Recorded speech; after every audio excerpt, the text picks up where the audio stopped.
You are 26 years old. You have $6,400 saved. It sits in a checking account earning nothing. You have been renting the same apartment for 3 years. Your landlord just raised your rent by $180 a month. You did not negotiate. You just signed the new lease. You tell yourself you will buy a house someday. You do not know what a debt-to-income ratio is.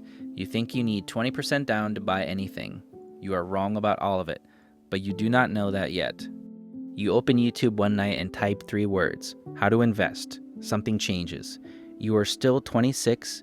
You learn that FHA loans allow 3.5% down on a $280,000 home that is $9,800. You did not know this was possible. You spend 4 months paying down one credit card. You bring your credit score from 634 to 691. The difference will matter more than you realize. You call a lender. You are pre-approved for $265,000. The number feels both large and insufficient at the same time. You make an offer on a 3-bedroom home. It gets accepted. You close 34 days later. Your mortgage payment is $1,620 a month. Your old rent was $1,340. You are paying $280 more per month. You feel the pressure, but you own the asset now. Your landlord does not. You are a homeowner. The machine is on. You just do not know yet what it is building. You live in the home for 2 years. You learn what house hacking is. You rent the basement to a coworker for $750 a month. Your effective mortgage payment drops to $870. You are living in your own home for less than your old apartment cost. Nobody told you this was possible either. Your home has appreciated 11% since you bought it. You did nothing. The market did the work. Your equity is now $47,000.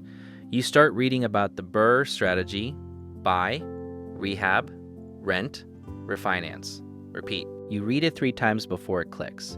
You realize what real estate actually is. It is a system for using other people's money to build your own wealth. You are not fully there yet, but the mindset has shifted. You are a house hacker now. The machine is faster. You purchase your first rental property at 29. Single family home, $190,000. Conventional loan, 20% down, $38,000. You pull from the cash out refinance on your primary home. You did not use your savings. You used the equity you built while you slept. You rent it for $1,450 a month. Your mortgage is $980. Your net cash flow after taxes, insurance, and vacancy reserve is $290 a month, $3,480 a year. It does not feel like enough. You are right that it is not enough, but this was never about $290. It is about the system you just built. You have tenants, you have a lease, you have a monthly deposit you did not work to earn. Someone else is paying down your mortgage. You are building equity in a property you barely touched. You are a landlord now. Most people stop here. You will not. But here's where most people make the first critical mistake. They find cash flow and they stop moving. They treat the rental like a finish line instead of a foundation. Real estate does not reward the comfortable. It rewards the ones who keep building while everyone else celebrates. You learn this the hard way when your tenant stops paying in month 7. Eviction process. 74 days, $2,200 in lost rent and legal fees. You absorb it. You build a 6-month reserve fund. You update your tenant screening criteria. You never make that mistake again. The machine keeps running. You attempt your second deal at 31, a duplex listed at $225,000. The numbers look clean on paper. You run the analysis, cash-on-cash return of 8%, cap rate of 6.2. You move fast. You skip the inspection to win the offer. You should not have done that. The furnace fails in December. $6,200. The roof needs replacement within 18 months. $11,200. One unit has water damage behind the walls that the previous owner painted over. $4,800. You spend $22,400 in the first year that you did not plan for. Your cash flow goes negative. You do not sell. You repair, stabilize, and hold. 2 years later, that duplex cash flows $680 a month and is worth $274,000. You made every mistake on that deal, and you still came out ahead. That is what real estate does when you do not panic. It forgives discipline. It does not forgive quitting. You are 33. You have 3 rental properties, combined value $740,000, combined mortgage debt $480,000. Your equity position $260,000. Monthly cash flow after all expenses $1,100. You open a spreadsheet every Sunday. You track net operating income, capitalization rate, cash-on-cash return, terms you could not have defined 6 years ago. You refinance property 2 during a rate dip. You use it as the down payment on property 4. You did not earn that $44,000. The market gave it to you. You simply knew how to use it. Your W-2 income has not changed significantly, but your net worth has climbed $310,000 in 4 years, quietly, without applause, without anyone noticing. You are a portfolio investor now. The strategy is working. The next level does not come from effort. It comes from structure. Here is what most finance content will never tell you. At a certain point, the game changes completely. The instruments are different, the access is different, the math is different. You are approaching that threshold. You form an LLC, your properties transfer into the structure. Your accountant introduces you to cost segregation analysis. A $280,000 rental property gets an engineering study done. The study accelerates $74,000 of depreciation into year 1. Your taxable income drops significantly, completely legal, fully documented, almost never discussed. You learn about 1031 exchanges. You sell property 1, which has appreciated $130,000 in 6 years. You owe nothing in capital gains. You roll the full proceeds into a $390,000 duplex. The government gave you a tax-deferred upgrade.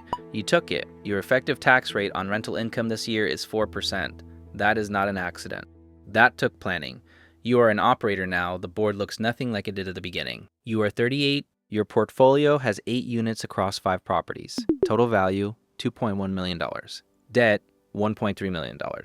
Monthly cash flow after all expenses and management fees, $4,200. You hired a property management company 2 years ago. You paid them 8% of collected rent. You stopped getting calls about broken water heaters. You stopped driving to properties on weekends. The income did not stop. The time came back. You reinvest the cash flow. Every dollar goes back into the next acquisition or into reserves. You are not spending this money. You are using it as fuel. People around you ask how you did it. You give the boring answer, 1 property at a time, consistent, systematic, patient. They want to hear about a secret. There is no secret. There's only the machine, running without them. Then one Tuesday morning, something happens that you did not plan for. You check your accounts before work. Your rental income deposits have cleared. Property management fees deducted. Mortgage payments auto-drafted. You look at the net number left over after every bill, every mortgage, every expense. It is more than your take-home pay from your job. You sit with that for a long time. You do the math again. The result does not change. You do not tell anyone. You drive to work. You sit in your 9 a.m. meeting. But something is permanently different now. You know you do not have to be there. You are there by choice. That is not a small thing. Most people spend their entire working life never knowing what that feels like. You are 38 years old and you already know. The machine crossed a threshold you did not mark on a calendar. It just happened because you did not stop. But here is where the real acceleration begins. At a certain equity level, new doors open. Doors that do not exist at level 2 or level 3. Doors that most people do not know are there. You are introduced to commercial real estate syndications. A sponsor is raising capital for a 48-unit apartment complex. The minimum investment is $50,000. Projected cash-on-cash return, 7% annually. Projected internal rate of return over a 5-year hold, 18%. You are a limited partner. You do not manage the property. You do not sign on the debt. You simply deploy capital and collect distributions. You invest $75,000 across 2 syndications. You receive quarterly distributions deposited directly to your account. You did not find a tenant. You did not review a lease. You did not take a single call. You understand now what passive income actually means. It is not a side hustle. It is a structure, and it requires capital to access capital. Now you have both. You are a capital allocator now. You are 44. Your real estate holdings span residential, commercial, and private syndications. Total asset value, $5.8 million. Total debt, $3.1 million. Net equity, $2.7 million. Annual passive income from all sources, $148,000. That number exceeds your W-2 salary. Nobody applauded when it crossed over. There was no signal. There was just a Thursday morning when you checked your accounts and understood that you no longer needed the job to survive. You kept it anyway for a while. Then you did not. You structure a charitable remainder trust. You seed a college savings account for your children. At 7% over 18 years, that account becomes more than they will need for school. You are not just building wealth now. You are building wealth that builds wealth for people who are not yet old enough to understand what you built. Your accountant, your attorney, and your financial advisor meet quarterly, not separately, together in the same room. That is the architecture. You stopped checking property listings years ago. Deals come to you now. Operators you have invested with bring you into new raises first, before they go to the market, before anyone else sees the numbers. That is what capital at this level creates. Access, not because you sought it, because the machine you built made it inevitable. You sit on one advisory board, not because you applied, because someone at the right table mentioned your name. That is the point. Somewhere tonight, a 24-year-old is sitting in a one-bedroom apartment. His landlord just raised the rent again. He is frustrated. He opens his phone and types 3 words. How to invest. He does not know yet that the question is the beginning. He thinks he needs 20% down. He thinks real estate is for people who already have money. He thinks the game is closed to him. He is wrong about all of it. He does not know that the next 15 years are negotiable. He does not know what a debt-to-income ratio is yet. He does not know that his first property is closer than he thinks. But he will. The machine does not care how you found it. It only cares that you turned it on. The only question is when you start.